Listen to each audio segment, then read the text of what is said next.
Ukraine Russia യുദ്ധം വഴിത്തിരിവിലേക്ക്. സമാധാന ചർച്ചകൾ ഇരുട്ടിനെ പ്രകാശമാക്കുമെന്ന് ലോകം പ്രതീക്ഷിച്ചു. പക്ഷെ സമാധാനത്തിന് പകരം സംഘർഷം കത്തിജ്വലിക്കുകയാണ്. യുദ്ധത്തിൻ്റെ താണ്ഡവം മുമ്പെന്നത്തേക്കാളും ഉച്ചത്തിൽ മുഴങ്ങി. യുദ്ധം കനക്കുന്നു. യുക്രൈൻ്റെ ഹൃദയഭാഗത്ത് റഷ്യ കനത്ത ആക്രമണം അഴിച്ചുവിട്ടു. പിന്നാലെ യുക്രൈനും ശക്തമായി തിരിച്ചടിച്ചു.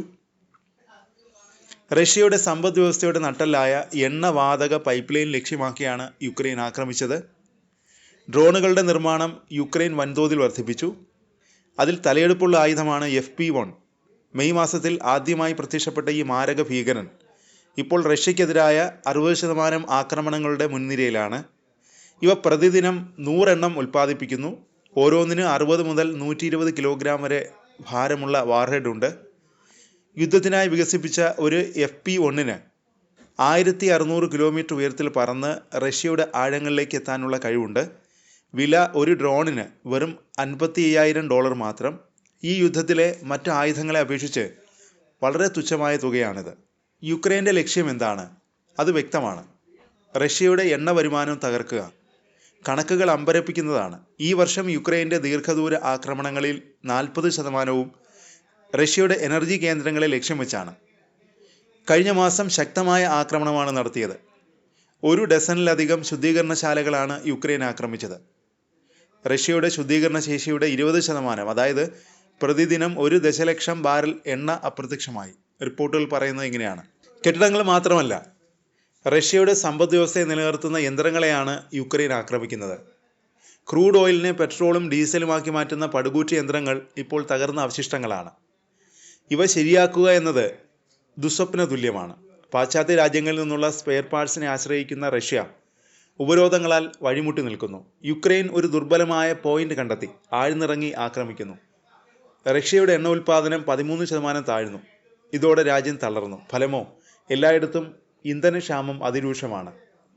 ഗ്യാസ് സ്റ്റേഷനുകൾ അവശേഷിക്കുന്ന ഇന്ധനം നിയന്ത്രണത്തോടെ നൽകുന്നു. കഴിഞ്ഞ മാസം AA95 പെട്രോളിൻ്റെ വില ഒരു ടണ്ണിന് $1000 എന്ന റെക്കോർഡ് മൊത്തവിലയിലെത്തി.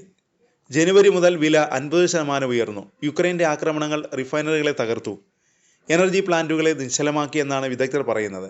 റഷ്യയുടെ എണ്ണ വിതരണം സമ്മർദ്ദത്തിലാകുമ്പോൾ യുക്രൈൻ ആക്രമണങ്ങളുടെ തീവ്രത വർദ്ധിപ്പിച്ചു. പരിഹരിക്കാൻ റഷ്യ കഠിന ശ്രമം നടത്തുന്നു. ഓഗസ്റ്റിൽ പെട്രോൾ കയറ്റുമതി നിരോധിച്ചു. ശേഷിക്കുന്ന ഇന്ധനം സംരക്ഷിക്കാനാണ് റഷ്യയുടെ നീക്കം. സെപ്റ്റംബറിൽ നിരോധനം അവസാനിപ്പിക്കാനിരുന്നെങ്കിലും ഇപ്പോൾ ഒക്ടോബർ വരെ നീട്ടാനുള്ള ആലോചനയിലാണ്. പ്രസിഡന്റ് പുടിൻ തുറന്നു സമ്മതിച്ചു, റഷ്യയെ വാതകക്ഷാമം വേട്ടയാടുന്നുണ്ട്. എന്നാൽ റഷ്യ നിശബ്ദമായിരിക്കില്ല. ഓരോ തവണ യുക്രൈൻ റഷ്യയുടെ ആഴങ്ങളിൽ ആഞ്ഞടിക്കുമ്പോഴും റഷ്യ ശക്തമായി തിരിച്ചടിക്കുന്നു. അതിനിടെ മറ്റൊരു പ്രഖ്യാപനവുമായി US പ്രസിഡന്റ് ഡൊണാൾഡ് ട്രംപ് എത്തി. യുക്രൈൻ യുദ്ധത്തിൻ്റെ പേരിൽ റഷ്യയ്ക്ക് മേൽ കൂടുതൽ ഉപരോധങ്ങൾ കൊണ്ടുവരുമെന്നാണ് ട്രംപിൻ്റെ പ്രഖ്യാപനം. വൈറ്റ് ഹൗസിൽ മാധ്യമപ്രവർത്തകരുടെ ചോദ്യങ്ങൾക്ക് മറുപടിയായാണ് റഷ്യക്കെതിരെ അടുത്ത ഘട്ട ഉപരോധത്തിന് US തയ്യാറെടുക്കുന്നുവെന്ന സൂചന ട്രംപ് നൽകിയത്. എന്നാൽ ഇത് സംബന്ധിച്ച വിശദാംശങ്ങൾ ട്രംപ് നൽകിയില്ല. ട്രംപിൻ്റെ പ്രസ്താവനയ്ക്ക് പിന്നാലെ റഷ്യയിൽ നിന്ന് എണ്ണ വാങ്ങുന്ന രാഷ്ട്രങ്ങൾക്ക് മേൽ കൂടുതൽ താരിഫ് ഉൾപ്പെടെ നടപടികൾ തുടരുമെന്ന് US treasury secretary Scott Bessent പറഞ്ഞു. റഷ്യൻ സമ്പദ് വ്യവസ്ഥയുടെ തകർച്ച ഉറപ്പാക്കുകയാണ് ലക്ഷ്യമെന്നും അദ്ദേഹം ചൂണ്ടിക്കാട്ടി. റഷ്യക്കെതിരായ കൂടുതൽ ഉപരോധങ്ങൾ വഴി യുക്രൈൻ വിഷയത്തിൽ പുടിനെ ചർച്ചകളിലേക്ക് കൊണ്ടുവരാനാണ് ശ്രമമെന്നും ബെസന്റ് പറഞ്ഞു.